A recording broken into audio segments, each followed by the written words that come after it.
बेटा हमारा टॉपिक है आज का resolution of vectors. Resolution of vectors क्या होता है? किसी भी वेक्टर को अगर हम एक से ज़्यादा वेक्टर्स में डिवाइड कर रहे हैं, एक से ज़्यादा वेक्टर्स में बांट रहे हैं, तो उसको हम बोलते हैं रिजोल्यूशन ऑफ वेक्टर। ठीक है, तो the process of splitting of a given vector into 2 or more vectors is called resolution of vector. एक वेक्टर को एक से ज़्यादा वेक्टर में आप स्प्लिट करने का जो प्रोसेस होता है उसको हम बोलते हैं रिजोल्यूशन ऑफ वेक्टर। ठीक है, फॉर एग्जांपल जैसे हम यहाँ पर देखें कि this is the vector A, vector B, vector C, तीनों सीक्वेंस में और डी अपोजिट ऑर्डर में, तो डी इन तीनों का सम देगा। क्या देगा? सम देगा। इसका मतलब हम यहाँ पर सिंपली बोल सकते हैं कि ए, बी और सी वेक्टर डी के पार्ट्स हैं, और ये भी हम बोल सकते हैं कि ए, ठीक है, डी को हमने ए और बी सी में डिवाइड किया है। Vector D is splitted in vector A, B and C. ठीक है, वेक्टर डी को ए, बी और सी में स्प्लिट किया गया है, और जिन वेक्टर्स में गिवन वेक्टर को स्प्लिट किया गया है उन वेक्टर्स को हम बोलते हैं इस वेक्टर के कंपोनेंट्स। तो यहाँ पर हम बोल सकते हैं कि vector A, B and C are the components of vector D. Vector A, B and C are the components of vector D. ठीक है, ठीक है, यहाँ पर हम क्लियरली लिखा भी हुआ है कि the vectors in which the given vector is divided are called component of given vector. जिन वेक्टर में गिवन वेक्टर को डिवाइड करते हैं उसको उसके कंपोनेंट्स बोलते हैं। ठीक है, now rectangular components of vector, एक वेक्टर के रेक्टेंगुलर कंपोनेंट्स। तो रेक्टेंगुलर कंपोनेंट्स क्या होते हैं कि अगर एक वेक्टर को हम इस तरह से डिवाइड करते हैं कि जिन कंपोनेंट जो कंपोनेंट होते हैं उसके एक दूसरे के परपेंडिकुलर होते हैं, तो उन कंपोनेंट्स को हम बोलते हैं रेक्टेंगुलर कंपोनेंट्स। ठीक है, तो if components of a vector are perpendicular to each other are called rectangular component. वो कंपोनेंट जो एक दूसरे के परपेंडिकुलर होते हैं उनको हम बोलते हैं रेक्टेंगुलर कंपोनेंट्स। अब रेक्टेंगुलर कंपोनेंट्स भी सबसे पहले हम डिस्कस कर रहे हैं प्लेन में 2D में।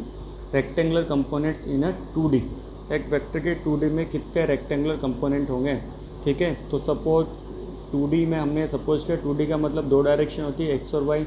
ठीक है, तो एक्स वाई प्लेन में सपोज एक वेक्टर पी है, तो प्लेन में इसके 2 ही रेक्टेंगुलर कंपोनेंट होंगे, एक तो एक्स एक्सिस के लॉन्ग और एक वाई एक्सिस के लॉन्ग। अगर हम यहाँ पर ध्यान से देखें कि जो एक्स एक्सिस के लॉन्ग कंपोनेंट है पी एक्स और वाई एक्सिस के लॉन्ग कंपोनेंट तो पी वाई, वो एक दूसरे के परपेंडिकुलर हैं। ठीक है, तभी तो हम इनको रेक्टेंगुलर कंपोनेंट बोल रहे हैं कि वो जिन भी जो कंपोनेंट्स होते हैं गिवन वेक्टर के, अगर वो एक दूसरे के परपेंडिकुलर है तो उनको हम रेक्टेंगुलर कंपोनेंट बोलते हैं। ठीक है, तो पी एक्स और पी वाई एक दूसरे के परपेंडिकुलर हैं। तो a vector in a plane have 2 rectangular components, one is along X axis and one is along Y axis. ठीक है, अब सपोज अब यहाँ पर हमने क्या किया कि किसी भी वेक्टर को हम उसके पैरेलल शिफ्ट कर सकते हैं। तो यहाँ पर पी वाई वेक्टर को हमने पी वाई के पैरेलल शिफ्ट किया। पी वाई के पैरेलल शिफ्ट करने के बाद यहाँ पर एक triangle of vector addition use हो रहा है कि वेक्टर पी एक्स और वेक्टर पी वाई सीक्वेंस में और वेक्टर पी हमारा अपोजिट ऑर्डर में। तो जो अपोजिट ऑर्डर में है ट्रायंगल लॉ के अकॉर्डिंग वो हमारा सम देता है। So we can write that P X plus P Y is equal to P vector.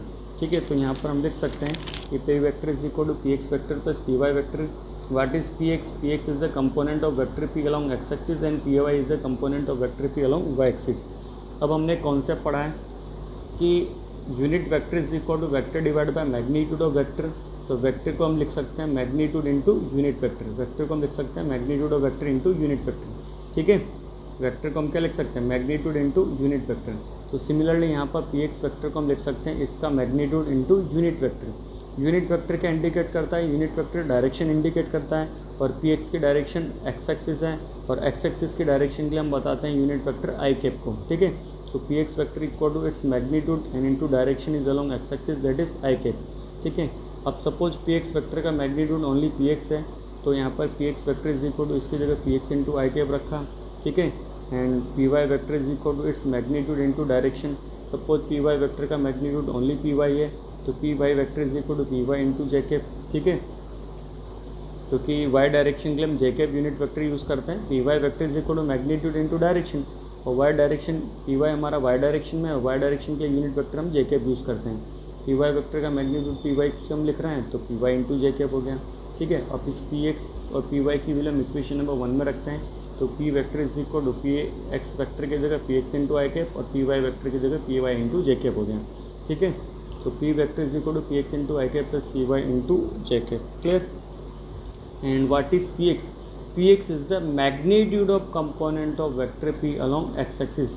Px जो है this is the magnitude of component of vector p along x axis. ठीक है, vector p का जो x axis में component है px, उसका magnitude है यहाँ पर px। ठीक है, तो P Y is the similarly magnitude of component of vector P along Y axis. तो यहाँ पर P X component of vector P का एक्स एक्सिस के अलॉन्ग कंपोनेंट है और पी एक्स उसका मैग्नीट्यूड है, पी एक्स उसका क्या है, मैग्नीट्यूड है। ठीक है, अब एक फॉर्मेट तो हमारा पी वेक्टर को लिखने का तरीका एक तो ये है P x vector plus P Y vector, एक और तरीका आ गया पी एक्स इंटू आई cap plus P Y into जे कैप। ठीक है, एक और तरीका हम यहाँ पर देख रहे हैं जिसमें हम पी एक्स और पी वाई की वैल्यू पुट कर रहे हैं। उसके लिए हम यहाँ पर again triangle O A B पे आते हैं कि ट्रायंगल ओ ए बी से हम लिख सकते हैं कि cos theta is equal to base upon hypotenuse. तो cos theta is equal to P x vector upon P vector, cos theta is equal to P x vector upon P vector. अब ऊपर नीचे मैंने मैग्नीट्यूड लगा दिया और P x vector के magnitude को हम ओनली पी एक्स से लिख रहे हैं और पी वेक्टर के मैग्नीट्यूड को हम ओनली पी वाई से लिख रहे हैं। So P x is equal to P cos theta यहाँ पर हमारे पास आ गया। सिमिलरली इसी ट्रायंगल से आप यहाँ पर देखो, इसी ट्रायंगल से हम लिख सकते हैं कि sine theta is equal to perpendicular upon hypotenuse. तो sine theta is equal to P Y vector का मैग्नीट्यूड अपॉन पी का magnitude, sine theta is equal to P Y vector का मैग्नीट्यूड अपॉन पी का magnitude. ठीक है, या इसको हम पी वाई अपॉन पी से लिख सकते हैं। So P Y is equal to P sine theta. Clear हुआ। अब ये जो पी एक्स और पी वाई की वैल्यू हमने यहाँ पर रखी, इक्वेशन नंबर 3 से पी एक्स की वैल्यू और इक्वेशन नंबर 4 से पी वाई की वैल्यू हम इक्वेशन नंबर 2 में रखते हैं। तो पी वेक्टर पी एक्स की जगह हमने रखा पी कोस थीटा और पी वाई की जगह हमने रखा पी साइन थीटा। तो P vector is equal to P cos theta into I cap plus P sine theta into J cap. Vector P को रिप्रेजेंट करने का एक और तरीका हमारे पास आ गया थीटा की फॉर्म में। किसकी फॉर्म में, थीटा की फॉर्म में। And where theta is the what is theta, theta is the angle made by vector P with x axis, theta is the angle made by vector P with the x axis. ठीक है, अब इस vector P का हम magnitude और direction भी find करना चाह रहे हैं। मैग्नीट्यूड और डायरेक्शन फाइंड करने के लिए हमने यहाँ पर इक्वेशन नंबर 3 को और इक्वेशन नंबर 4 को यूज़ कर रहे हैं। इक्वेशन नंबर 3 और 4 को स्क्वायर करके ऐड करते हैं कि P X square plus P Y square कितना होगा। तो P X square is equal to P cos theta का स्क्वायर और पी वाई स्क्वायर हमारा पी साइन थीटा का स्क्वायर। दोनों को स्क्वायर करके ऐड किया कि P X square plus P Y square is equal to P cos theta का square plus P sine theta का स्क्वायर। ये हो गया P square cos square theta plus P square sine square theta, P square common आ गया और cos square theta plus sine square theta हमारा 1 हो गया। तो P is equal to root P X square plus P Y square. ये तो आ गया वेक्टर पी का मैग्नीट्यूड जो कि होगा इसका आई कैप का मल्टीप्लाई का स्क्वायर। यहाँ पर हम क्लियरली यहाँ से लिख सकते हैं कि वेक्टर पी का जो मैग्नीट्यूड होगा आई कैप के मल्टीप्लाई का स्क्वायर प्लस जे कैप के मल्टीप्लाई का स्क्वायर। ठीक है, डायरेक्शन फाइंड करनी, इसका मतलब हमको थीटा फाइंड करना है। थीटा फाइंड करने के लिए दोनों इक्वेशन को डिवाइड कर दो, equation number 4 divide by equation number 3। तो इक्वेशन नंबर 4 तो है P Y is equal to P sine theta और इक्वेशन नंबर 3 है P x is equal to P cos theta. P से पी कट हो गया तो टेन थीटा हमारे पास आ गया P y upon P y, sorry P y upon P x. And this is the direction of vector P. ये vector P की डायरेक्शन हमारे पास आ जाती है। ठीक है, डायरेक्शन का मतलब एंगल बता रहे हैं कि इस वेक्टर ने एक्स एक्सिस से कितना एंगल बनाया है। यहाँ पर थीटा ये तो है, theta is the angle made by vector P from the x axis. Theta हमारा क्या, इस वेक्टर पी का एक्स एक्सिस से एंगल है। तो इस थीटा से के जरिए हम यहाँ पर इस वेक्टर पी की डायरेक्शन ही तो बता रहे हैं कि सपोज थीटा डिग्री है, इसका मतलब वेक्टर पी एक्स एक्सिस से 30 डिग्री के एंगल पर है। थीटा 60 तो वेक्टर पी एक्स एक्सिस से 60 डिग्री के एंगल पर है। ठीक है, इसके बेसिस पर हम एक न्यूमेरिकल डिस्कस करते हैं कि suppose this is the vector is equal to 5 pi cap plus minus 3 j cap. हमको बोला गया है कि find the magnitude and direction of vector A. Vector A का मैग्नीट्यूड एंड डायरेक्शन बताओ। तो इसका जो मैग्नीट्यूड होगा रूट 5 का स्क्वायर प्लस माइनस 3 का स्क्वायर होगा, आई कैप का मल्टीप्लाई का स्क्वायर प्लस जे कैप का मल्टीप्लाई का स्क्वायर, जो कि 25 प्लस 9 रूट 34 हो गया। ठीक है, डायरेक्शन के लिए हम यहाँ पर क्या करेंगे, डायरेक्शन के लिए हम यहाँ पर यूज़ करेंगे इसका y component upon x component. Direction के लिए हमारे पास फॉर्मूला है tan theta is equal to P y upon P x. P Y is the y component and P x is the x component. tan theta is equal to P y upon P x, इसका मतलब इसका y component का मतलब जे cap का multiply जो कि -3 है divide by i cap का मल्टीप्लाई 5। तो यहाँ से tan theta is equal to this, tan theta equal to tan उधर चला जाएगा, tan उधर जाता तो tan इन्वर्स में हो जाता है। किस में हो जाता है, इन्वर्स में हो जाता है। तो थीटा हमारे पास आ गया, इसका मतलब डायरेक्शन भी आ गई और इसका मैग्नीट्यूड भी आ गया। ठीक है, इसका मतलब जो वेक्टर पी एक्स एक्सिस से थीटा एंगल पर है, इसका मतलब tan इनवर्स -3 अपॉन 5 एंगल पर है एक्स एक्सिस से। क्लियर।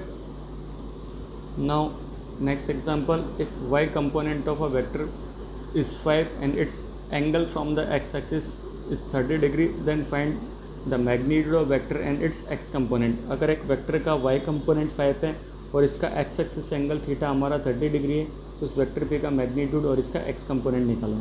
तो हमको पता है कि P y equal to P sine theta होता है। पी वाई 5 दे रखा है, पी फाइंड करना साइन 30, तो पी यहाँ से 10 आ गया। तो पी एक्स कितना होगा, P x is equal to P cos theta हो गया। पी हमारा 10 है, कोस 30 से 5 टाइम कट हो गया, तो P x is equal to 5√3। Vector P और इसका एक्स कंपोनेंट आ गया।